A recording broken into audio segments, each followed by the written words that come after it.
Bonjour mesdames et messieurs et bienvenue à Perspective. Je suis votre animateur Francis Denis.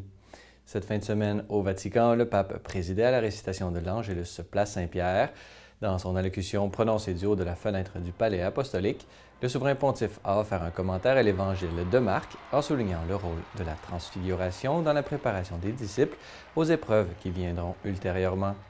Pour comprendre le mystère de la croix, il est nécessaire de savoir d'avance que celui qui souffre et qui est glorifié n'est pas seulement un homme, mais le Fils de Dieu, celui qui, par son amour fidèle jusqu'à la mort, nous a sauvés.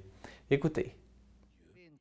Cet événement de la transfiguration permet ainsi aux disciples d'affronter la passion de Jésus de façon positive, sans en être bouleversés.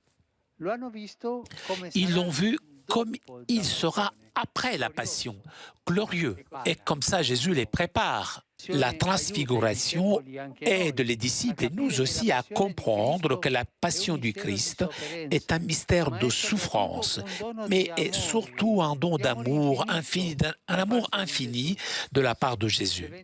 Pour comprendre le mystère de la croix, il est nécessaire de comprendre d'avance que celui qui souffre et qui est glorifié n'est pas seulement un homme, mais est le Fils de Dieu qui, avec son amour fidèle jusqu'à la mort, nous a sauvés.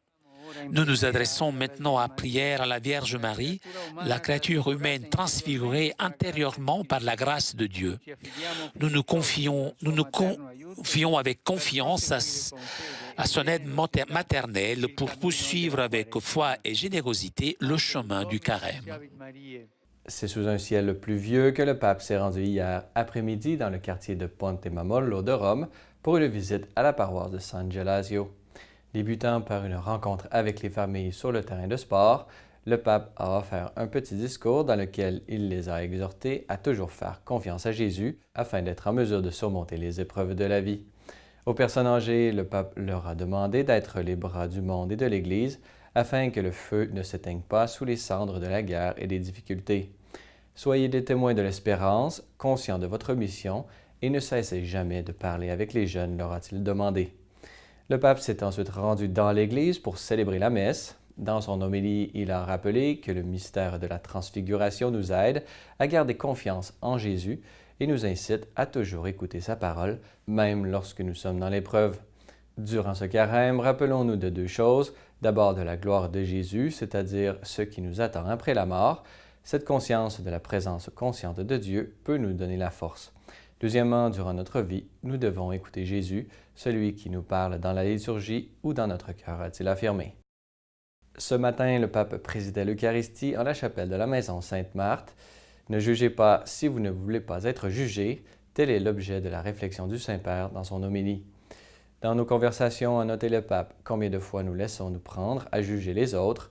Au contraire, nous devons être miséricordieux comme notre Père est miséricordieux. Concluant son homélie, le Saint-Père a exhorté les fidèles à demander par la prière la grâce de la honte, puisque seule la honte permet à la justice divine de se transformer en pardon.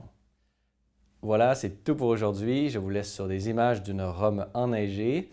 En effet, ce matin, la ville éternelle s'est réveillée couverte d'un magnifique tapis blanc, événement exceptionnel dans cette région d'Italie. Bonne fin de soirée à tous, à la prochaine!